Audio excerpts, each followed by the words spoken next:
कोटि समप्रभ निर्विघ्नं कुरु मे देव सर्वकार्येषु सर्वदा। कभी भी किसी पूजा की शुरुआत भगवान गणेश की आराधना से ही करनी चाहिए। हमारे सभी विघ्नों को हरने वाले भगवान श्री गणेश प्रथम पूज्य देवता माने जाते हैं और जब भी आप भगवान गणेश की पूजा करें तो ये वस्तुएं कदापि उन्हें अर्पित न करें। हम सभी प्रतिदिन पूजा पाठ करते हैं, रोजमर्रा बहुत सारी गलतियां भी करते हैं जाने अनजाने में, और जिसके लिए हम क्षमा प्रार्थना भी करते हैं। लेकिन आपको कुछ एक बातें ध्यान में रखनी चाहिए। यदि आप पूजा पाठ में विश्वास करते हैं, ईश्वर में आस्था रखते हैं, तो इन बातों को भी आपको ध्यान देना चाहिए, गौर करना चाहिए और पूजा करते समय आप इसे बिल्कुल मन में एकाग्र बनाकर रखें। क्या क्या वो बातें हैं आइए हम जानते हैं, जिससे हमारी पूजा अच्छे तरीके से हो पाए, संपन्न हो पाए। कोई भी पूजा आप कर रहे हैं, प्रतिदिन की पूजा कर रहे हैं, रोजमर्रा जो आप करते हैं अपने घर में, या कोई यज्ञ अनुष्ठान कर रहे हैं, या फिर किसी शिवालय में देवालय में जाकर पूजा अर्चना कर रहे हैं, तो भी इन बातों का आपको ध्यान रखना है। क्या क्या वो बातें हैं?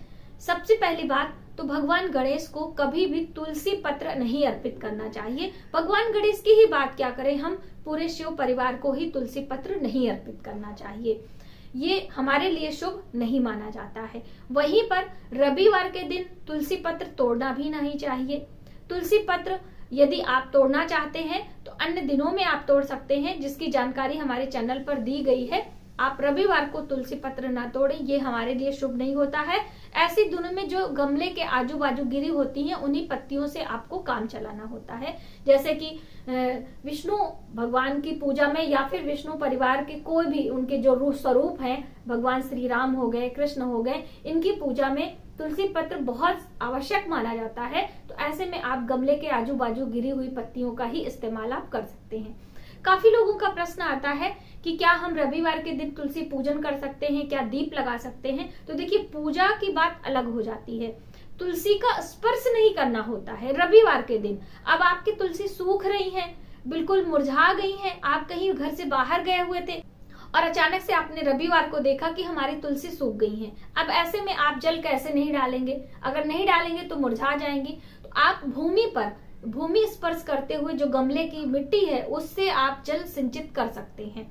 ऐसा कुछ भी नहीं हो। किसी को जीवन दान देने के लिए जल देना ये कोई पाप का कार्य नहीं है। हाँ, आप पूजा अर्चना नहीं कर सकते हैं। दीप दान का है, कोई आपने संकल्प लिया है, अनुष्ठान लिया है कि हम माँ तुलसी को 43 दिनों तक उन्हें दीप जलाएंगे, तो ऐसे में आपको रविवार के दिन भी गमले के नीचे एक दिया जरूर लगा देना चाहिए। तो ये छोटी छोटी बातें होती जो हमारे मन में बहुत सारा भ्रम पैदा करती हैं, जिसके कारण हम सही तरीके से सही चीजें कर नहीं पाते हैं। और किससे पूछने जाए, कितनी पुस्तकें पढ़े, बहुत सारी बातें हो जाती है ना। तो आप इस बात का ध्यान रखें।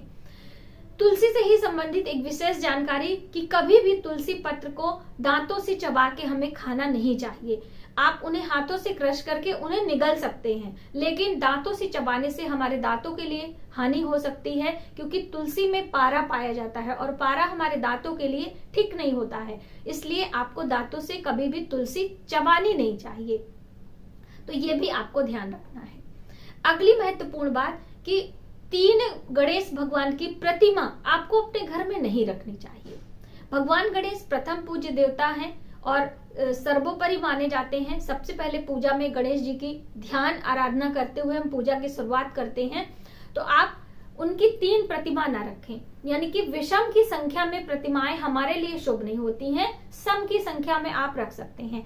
अब इसमें भी बहुत सारे लोगों को भ्रम होता है कि जो शिव परिवार में माता पार्वती की गोद में भगवान गणेश हैं और एक हम लक्ष्मी गणेश के लिए जो कार्तिक माह में अमावस्या तिथि पर लाते हैं वो हो गए, एक मान लीजिए और आप भगवान गणेश रिद्धि सिद्धि के साथ में आपने विराजमान किया है, या कैसे भी। तो ऐसे में हमें क्या करना है, तो जो हमारी प्रतिमाएं हैं उनके बारे में ये जानकारी है। जो आकृतियां हैं, आकृतियां आप समझते हैं ना, फोटो जिसे कहते हैं, वो अलग चीज हो जाती है। और उनका स्वरूप जो आकार होता है, जैसे धातु की हो गई या फिर मिट्टी की आकृति हो गई, इसके बारे में बताया गया है कि 3 मूर्तियां आपको नहीं रखनी चाहिए। ये आपने समझा। अब आगे बहुत सारे लोगों के मन में ये भी भ्रांतियां होती हैं शंख के बारे में, कि हमें शंख कैसे रखना, यानी कि दो प्रकार, एक ही तरह के शंख, जैसे शंख अलग अलग प्रकार के होते हैं। एक सामान्य शंख जिससे हम ध्वनि करते हैं, एक होता है दक्षिणावर्ती शंख जो भगवान माता लक्ष्मी को बहुत ही प्रिय होता है। लक्ष्मी पूजन में माता लक्ष्मी का अभिषेक करने के लिए, या फिर शंख में विशेष उपाय भी किए जाते हैं, चावल भर के रखा जाता है, जल भर के रखा जाता है। तो इस तरह से शंख अलग अलग प्रकार के आप रख सकते हैं, लेकिन एक ही तरह के दो शंख एक पूजा स्थान में आपको नहीं रखना होता है। तो ये बहुत महत्वपूर्ण हो जाता है।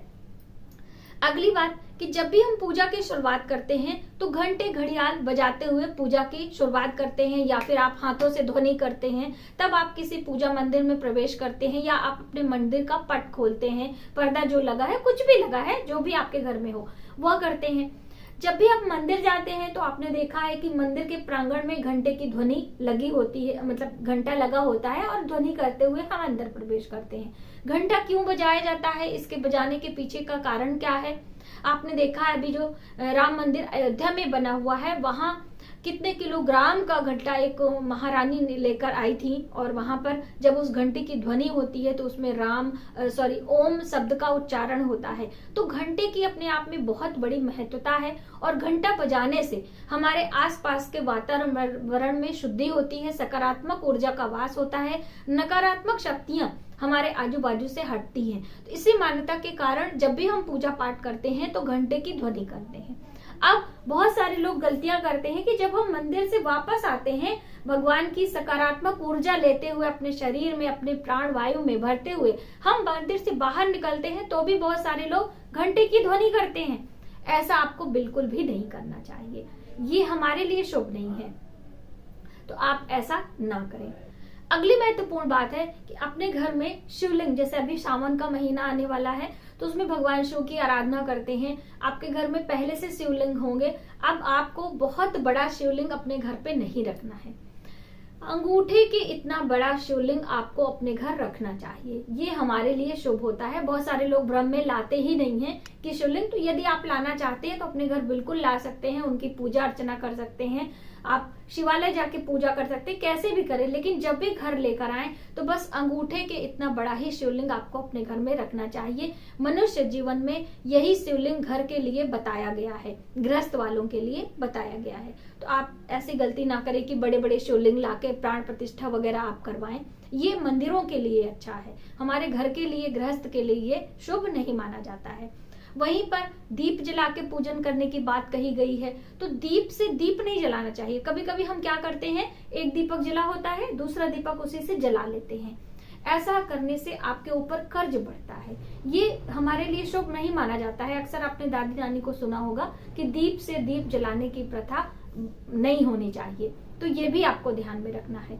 अगला, आपके घर में कोई भी मूर्तियां खंडित हो जाती हैं, कोई भी पुस्तक फट जाती है, उसका अक्षर बिल्कुल आपको समझ में नहीं आ रहा है, कोई भी मूर्ति है प्रतिदिन पूजा अर्चना करते समय उसका रंग फेड हो गया, उनका चेहरा, उनका जो है स्वरूप है वो आपको समझ में नहीं आ रहा है, तो ऐसे में इन सभी मूर्तियों को, प्रतिमाओं को विसर्जित करके आपको शुभ मुहूर्त में नई प्रतिमाएं, नई मूर्तियां घर में लाके धूप दीप दिखाते हुए आपको उनकी पूजा अर्चना प्रारंभ करना चाहिए शुभ तिथियों में।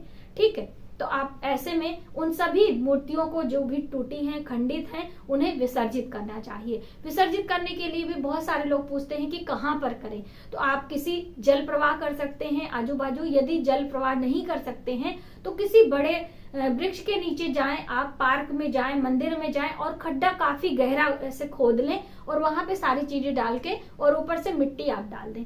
ऐसा आप विसर्जित करके उन मूर्तियों को सही तरीके से आप कर सकते हैं, आपको कोई दोष नहीं लगेगा। तो ये थी कुछ छोटी छोटी महत्वपूर्ण बातें जो कि हम रोजमर्रा जो पूजा पाठ करते हैं उनमें हमें काम आती हैं, और ये सभी चीजें हम अज्ञानतावश दोहराते जाते हैं, और जिसके कारण जो हमारा पूजा पाठ होता है वह फलीभूत नहीं होता है और उसका दुष्परिणाम हमें भुगतना पड़ता है। तो आप इन बातों को ध्यान रखें और ईश्वर की पूजा आराधना करते हुए उनसे क्षमा प्रार्थना जरूर करें। तो आज की वीडियो में बस इतना ही। यदि हमारी वीडियो आपको थोड़ी सी भी हेल्पफुल लगे तो प्लीज हमारी वीडियो को लाइक करें, शेयर करें, सब्सक्राइब जरूर करें न्यू वीडियोस के लिए। मिलते हैं एक नई जानकारी के साथ नई वीडियो में, तब तक आप अपना ख्याल रखें। जय माता दी।